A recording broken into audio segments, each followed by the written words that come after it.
There are a few patterns worth remembering. First, booms driven by credit are self-reinforcing until they are not. In the upswing, optimism begets more borrowing. Rising asset prices create collateral that allows even more borrowing. And rising incomes encourage further spending. This positive feedback loop can last for years. Second, busts can be rapid and severe because the same feedback works in reverse. Falling asset prices reduce collateral. Lenders pull back, spending collapses, and defaults rise. Third, policy responses matter a great deal in determining the severity and duration of downturns. Quick, decisive action that stabilizes credit and supports income can shorten downturns. Delayed or inadequate action can turn a short recession into a long, painful deleveraging. To illustrate, consider a simplified example of the short-term debt cycle. Imagine a period after a mild recession when central banks lower interest rates. Cheap borrowing encouraged consumers to take loans to buy houses and cars. Businesses borrow to expand production. Asset prices rise because investors chase yield and bid up prices. Growth accelerates. Unemployment falls. Incomes rise. Borrowers become more optimistic and take on more leverage. Eventually, asset prices peak, borrowing reaches an unsustainable level, and lenders become nervous. An external shock, a shock to confidence, a spike in rates, or a fall in commodity prices can trigger a reassessment. Credit conditions tighten, asset prices fall, and borrowers find it harder to service debt. The downturn begins.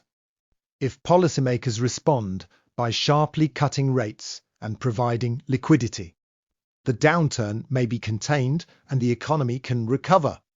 If they fail to act effectively, the downturn deepens and defaults cascade through the financial system. The long-term debt cycle plays out similarly, but on a larger scale. Over decades, repeated short-term cycles can pile up more and more debt. After each recovery, policymakers and markets may become increasingly comfortable with higher leverage, especially if central bank interventions succeed in limiting the damage of busts. This repeated reliance on credit can lead to a situation where overall debt as a share of GDP keeps rising, even as productivity growth stagnates.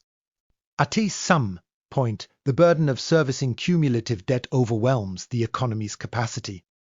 The system reaches a tipping point where ordinary monetary policy is insufficient. Deleveraging becomes necessary. Deleveraging solutions fall into three broad categories: austerity reducing spending to rebalance budgets, debt restructuring or defaults reducing principal or changing terms, and inflationary policies or financial repression reducing the real value of debt through higher inflation or regulatory measures that transfer wealth from savers to borrowers. In practice, most deleveragings involve a mix of these approaches. Each method carries social and economic costs. Austerity can cause deep recessions and social pain. Restructuring can injure financial institutions and investors. Inflation can erode savings and redistribute wealth in politically fraught ways. The choice of deleveraging path shapes the political economy of a period and the recovery that follows. Dalio emphasizes that to make sensible decisions as a policymaker, investor, or citizen, you should understand where the economy stands in both the short-term and long-term cycles, and how productive capacity is evolving. Ask three questions. Are we in a phase of expanding credit or contracting credit? Are interest rates high or low? Is productivity improving or stagnating? These simple diagnostics give powerful signals. For example, if credit is expanding, interest rates are low, and productivity is strong, you are likely in a healthy expansion. If credit has expanded a lot relative to incomes, rates are rising, and productivity is weak, the risk of a sharp correction increases. For investors, Dalio's framework leads to practical portfolio implications. First, diversification is essential because the economy moves through different regimes, expansions, recessions, inflationary deleveragings, and deflationary deleveragings. No single asset class performs well in every regime. Diversifying across asset classes, geographies, and uncorrelated exposures helps smooth returns across cycles. Second, prepare for volatility when credit is stretched. Credit-fueled booms breed complacency. Volatility is often underestimated. Keeping some liquidity in defensive assets helps manage drawdowns when cycles turn. Third, favor assets linked to real productivity where appropriate. Businesses that produce real goods and services, firms with durable competitive advantages, and skill sets that increase your personal productivity are more likely to withstand long-term pressures than speculative assets that depend on ever-cheaper credit. Fourth, consider inflation hedging assets when policy mixes favor inflationary deleveraging real assets.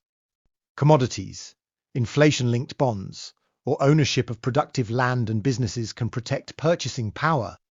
Let's look at modern history to make this framework concrete. In the run-up to the 2008 financial crisis, credit growth surged.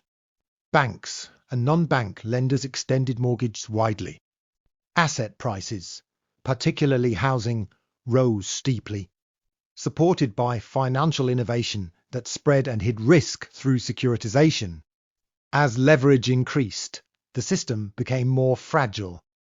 When house prices stalled and subprime loans began to default, the fragile funding and leverage structures unraveled. Interconnected financial institutions faced losses, credit markets froze, and the short-term cycle flipped into a severe bust.